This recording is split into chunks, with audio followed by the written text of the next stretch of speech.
It had been numerous days since the woman had first visited my cell. As she had commanded, I remained silent. The floating grim frequented far more often, as if to check that I was still alive. And while I was, since her proposition, I had gained a certain kind of motivation. I could now see a path not necessarily out of this darkness, but towards my vengeance. Discovering that my goals were not dashed, simply that the route had changed, gave me the energy to get myself back into fighting shape. Clear that was Lady Cinder's hope for me as well, seeing that the rations I was permitted improved in both quality and quantity. A heavy sigh escaped my lips, as I knew she was already certain of my answer to her request. She was just laying the groundwork for what came after. As my back rested against the damp, chilly stone wall of my cell, I silently listened to the screaming of my fellow prisoners. While I felt a small pang of guilt hearing their agony and knowing that I would be joining the people that had placed them in such misery, as they just waited to die. I also knew that I was stronger than all of them. I needed to be. I knew all too well what must be done for me to acquire true justice. Mistral, Vale, Vacuo. I had lost all interest in them. But Atlas, Ironwood, and anyone else responsible for the destruction of my home, my family, and my team, they would all pay. As the rage rose inside of me, I felt the rush of my leaf-like aura appear around me. But I took a few deep breaths and deactivated my aura, as I knew it would just draw attention. That was the reason Cinder wanted me after all. Because unlike everyone else here, I was far from weak. I began to pace the floor of my cell, from bars to the back wall, as I contemplated all the possible things she could ask of me. Will I have to destroy cities too? Learn how to work with Grimm? Go through some bizarre initiation ritual? Another sigh stole from my lips. I guess I would find out soon enough either way. As if she could read thoughts, the lady in red appeared at the dungeon entrance. I could clearly make out the clicks of her heels on the cold stone floor, or with the desperate screaming and pleading of the prisoner she's passed that a second glance. There was a certain air of calmness around her that wasn't present the last time we met. I shifted to stand at the opposite end of the cell, not wanting to be too close to her. Seems like the kitty is awake and alert. The woman stated with a sneer. My tail swayed back and forth as I remained silent. Now last time I left you with a question. She waved her hand in front of my barred door and it opened as if by magic. She strode inside without a blink of hesitation for what might possibly be a hostile territory. Despite the thought of defiance that crossed my mind, a foolish idea really, I could feel a wave of energy wafting off of her. It radiated within her, from the heels of her shoes to the end of her fingertips. Even the strands of her short, dark hair brimmed with authority and power. With that wave of strength also came a tug. As strange as it was as if it pulled me towards her. It felt as if the gods themselves were demanding me to follow her. Do you remember it? I simply nodded, my eyes not leaving hers. It wasn't due to an admiration of her beauty, but because I would need to respond quickly in case things went south.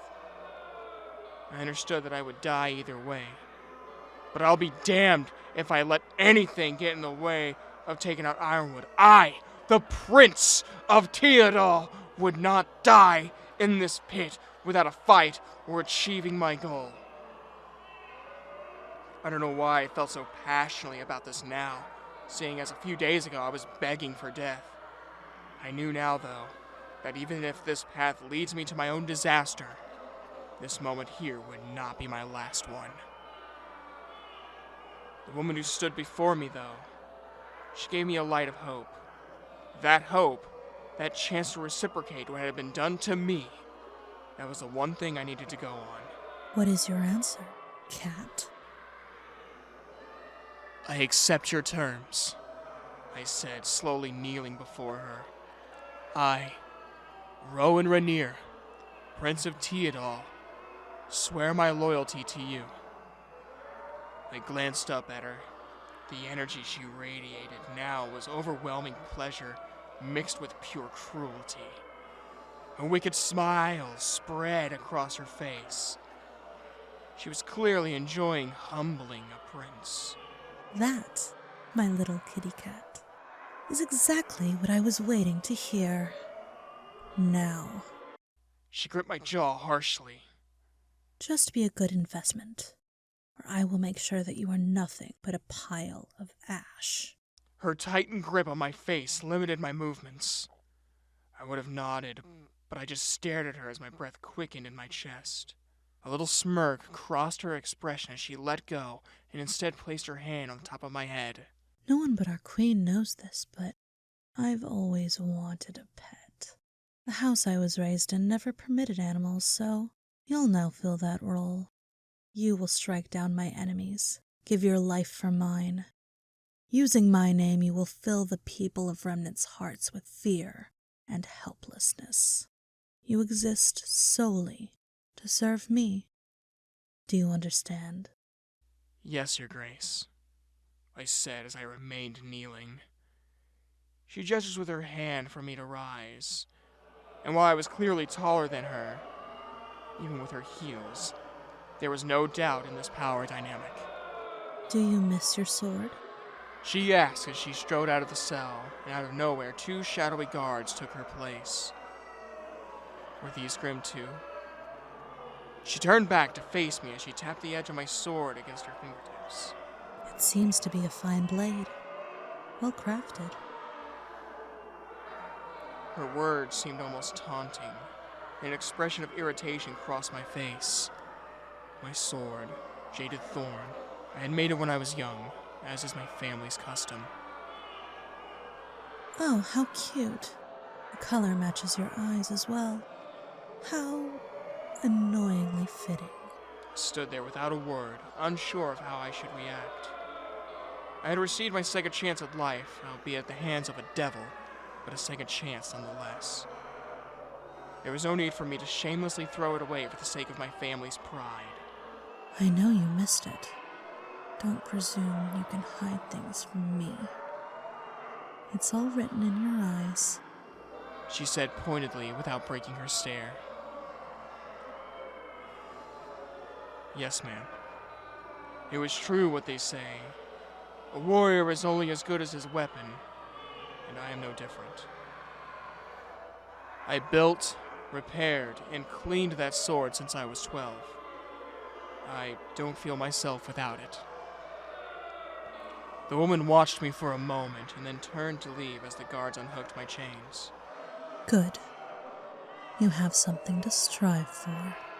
This remark left me confused. What would I have to accomplish to get my sword back? Follow me. Your training starts now. I followed at once again feeling that tug of her power, with the guards and their empty faces trailing behind me. Now, do you know what it is we want to do with this world? I assume you want to change it to suit your image. In a way, yes. In a way, no. Your old Professor Ozpin would have said, what we strive for is a world of darkness, with our Queen Salem at its helm. But that is an ignorant assessment. I looked at the prisoners in the cells as we passed. Most of them looked half dead, and I well knew they wouldn't survive much longer. So, since I used to be part of Ozpin's forces, why did you choose me out of all these people here to give this information to? I asked as my rags slipped off my half-starved form. Quickly took hold so they would remain on my body. Simple. Because you are one to hold true to your words. You pledged your loyalty to me. Therefore, I know you will. A lot of confidence, I stated while staying behind her. But, you're not wrong. I have no real choice, to be honest. You starved me enough that even if I wanted to attack you, I couldn't. It would take days, maybe even weeks of eating and training to even have the strength to use my semblance effectively.